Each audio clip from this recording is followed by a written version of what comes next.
Welcome back. Welcome to another video of Power Director Made Simple. In my two previous videos, I described two aspects of some new features that came as part of the March 27th, 2024 update to Power Director 365.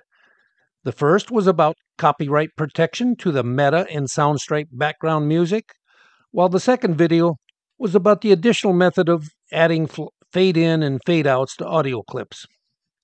In today's video, we're going to look at three other changes introduced in the latest update. A change to the trim icon on the timeline, some new colorful titles, and a few new style effects. The first one, the change to the icon when performing a trim on the timeline, is obvious and easily discernible. You've probably already seen this change in my two recent videos and wondered, what the heck program is he running? Well, it's merely a change to the mouse indicator when you are at the beginning or ending of a clip on the timeline. What used to be a double arrow icon is now a funky-looking square-edged icon with only one arrow pointing away from the beginning or ending of a clip. Now here's an old view of the double arrow icon for the trim function. And here is what it now looks like. There's nothing really new here to see, so let's move along. Another change from the update includes new titles that fortunately can all be found in the What's New category when you select titles from the main top menu. These include 90 new ones with the very descriptive names of yellow, red, black, blue, and green.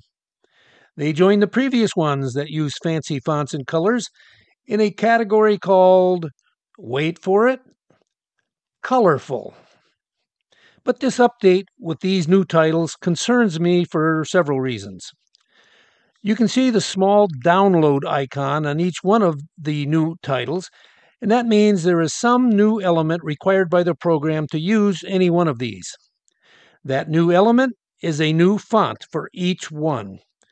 Good grief, like Power Director doesn't already come with enough fonts, plus all the fonts available from Windows, and all of the fonts available anywhere on the internet. Yet Cyberlink thought that gracing us with 90 new fonts would be considered an update. Let's take a quick look at one of these, the Icy title, which actually has the name Blue 08. I'll drag it down to track 2, I'll select it, and then hit F2 to enter the advanced title editing window. First, look at the font name. Amaranth, one that never existed on my system before. So aside from this new font, all this title carries are the attributes to make it look different, such as a very large size of 137 points, a text spacing of 18, a color gradient with 2 extra stops to define that gradient, a gradient direction of 266 degrees, a solid blue border, and a solid black shadow. All of these attributes are something that you could have applied to any pre-existing font on your system to create a near identical title. For example, let me create a copy of the new Icy title on the timeline. On that copy, I'll hit F2. I'll then change the font face from the new Amaranth to Arial, a standard Windows font. I'll drop the size down to about 120 points. And then I'm going to recenter the text both horizontally and vertically. And then I'll exit the editing window. Now compare the two looks on the timeline. The first one is with the new title from the update, which required the download of a new font, while the second one was created with a standard Windows font and required nothing new to be downloaded. Yes, they are ever so slightly different, but do we really need to download another 90 new fonts? I'd rather teach users how to be creative with the title design attributes. Oh well, don't complain to me when the menus start to look so big and so long that it makes it difficult to find anything. I'm going to delete both titles on the timeline before I move on in order to show the next change. Now this next change from the update occurs in the Effects menu. I'll click on Effects at the top and along the left side, Style Effects. There you'll see the What's New category with 10 new effects. If you've never used any of these style effects before, it might be worth your while to check these out. There are two different ways of applying these effects, and I'll show you each method.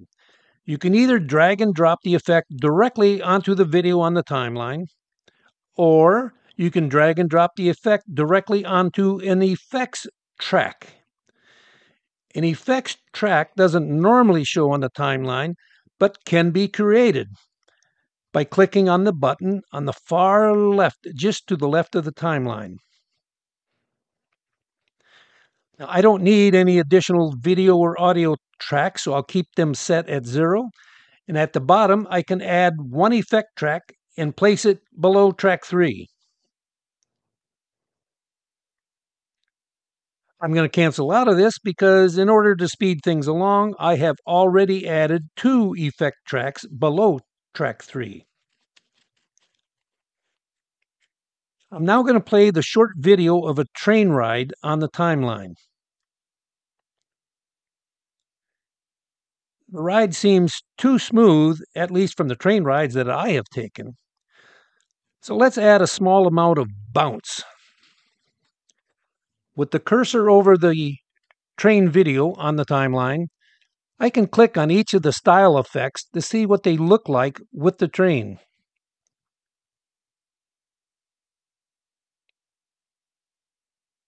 Now, to me, either the vertical jolting or the shake effect seems to be the most realistic effect for the train. I'm going to select the vertical jolting. Now, how to apply the style effect? If I want to apply it to the entire clip, I merely drag it down and drop it on the clip. Now notice the small green icon on the left corner of the clip. If I hover the mouse over it, it says Effect, Vertical Jolting. So let's play that clip now with the effect applied.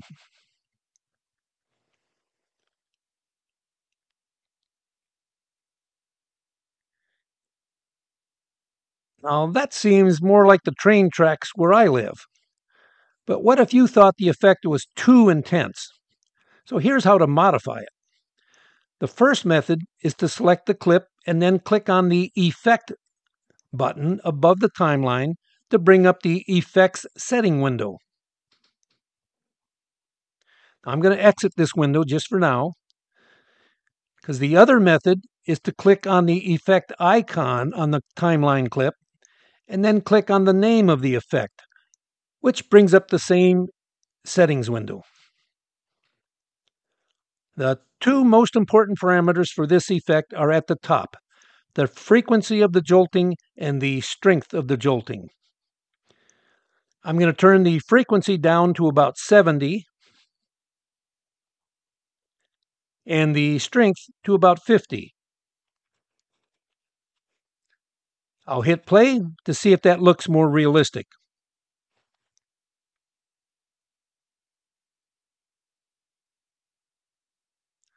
Now that matches what I remember about train rides. I'm going to completely remove that effect by going back to the settings window. If I have more than one effect applied to the clip, then I have to make sure that the one that I want to remove has the check mark next to the name. In this case, there's only one effect, so it won't matter. All I have to do is hit the trash can icon to remove that one effect. Now I'm going to show you the other method of attaching an effect onto the effects track on the timeline. Simply drag the effect down to the effects track and drop it there. Notice that by default, it has a duration of only 5 seconds. I'll need to reset those frequency and strength values by either clicking on the Modify button above the timeline or hitting F2 to open up the settings window.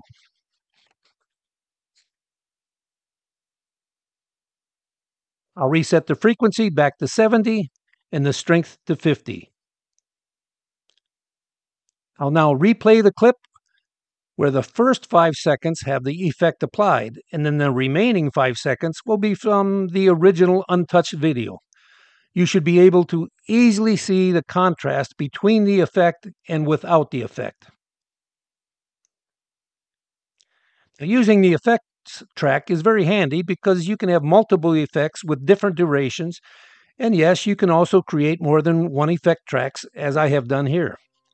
I strongly encourage all of you to just add a few videos onto some tracks and then go through all of the style effects to see exactly what they look like on a real video. Now here's some examples of what can be done using the style effects. The first shows the Eiffel Tower. And of course, after this big rainstorm, it's the Eiffel Tower with a water reflection effect. Next is Mount Fuji with the same water reflection and a ripple effect also added to it. And then next is a video of a waterfall, and I've used a magnifier effect on here to get a close look at a section of the waterfall. And finally, a video of a vineyard that we can change the color from color to black and white. Now, coming up in the next and final video about the recent update is one more change added to the effects, and it is called the face blur. But the question is, does it work on only one face or more than one face in the same image? Does it work on only photos or will it work on videos? And if it works on videos, will it track the face as it moves? Stay tuned for the answers to those questions. Now, if you liked this video, please hit the like button and make sure that you are subscribed. And as always, thanks for watching.